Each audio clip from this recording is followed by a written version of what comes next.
ترى الكشف عالي والكشف جدتي.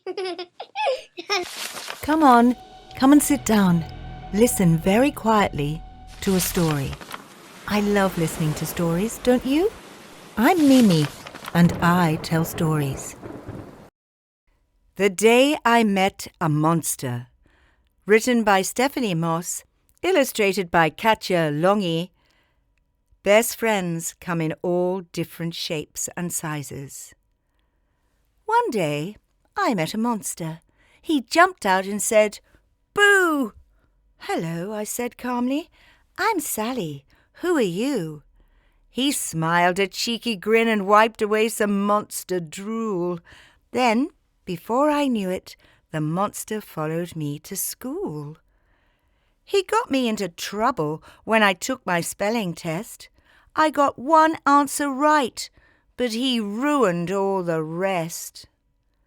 He hid under the table and ate noisily at lunch. The monster was so messy, chewing loudly. Munch, crunch, munch. By the afternoon, I had really had enough.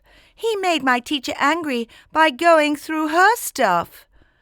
When it was time for ballet, I was sure that he would quit, but whoever knew that monster could do a perfect split? "Help!" I cried to Lily when I was at her house to play. "The monster I met this morning won't seem to go away." The monster jumped onto the table when it was time for tea. I couldn't help but yell out at him, "Please stop following me."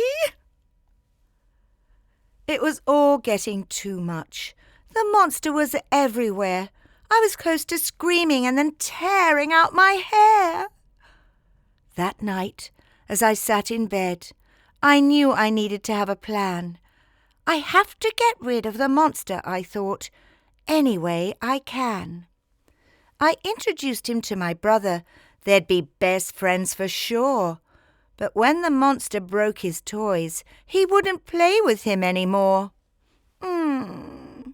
I thought I'd try the dog instead, as they both slobber and smell. But the monster gobbled up his dinner, so Smudge grew tired of him as well.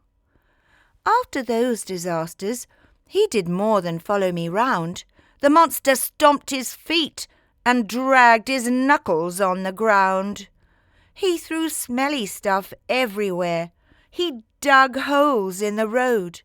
One day he got so angry I thought he might explode. So I sat down with the monster and I looked into his eyes. He said his first words to me, and it took me by surprise. "I don't want to scare anyone," he said, "like other monsters do.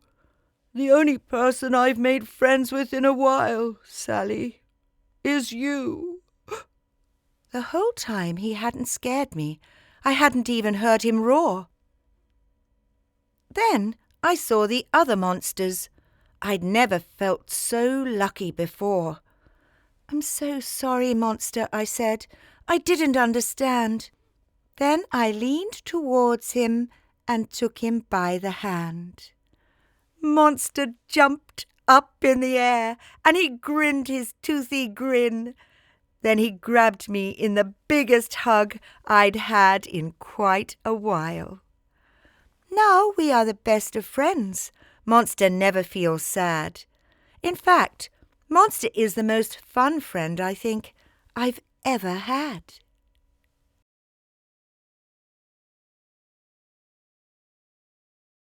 And that's Mimi and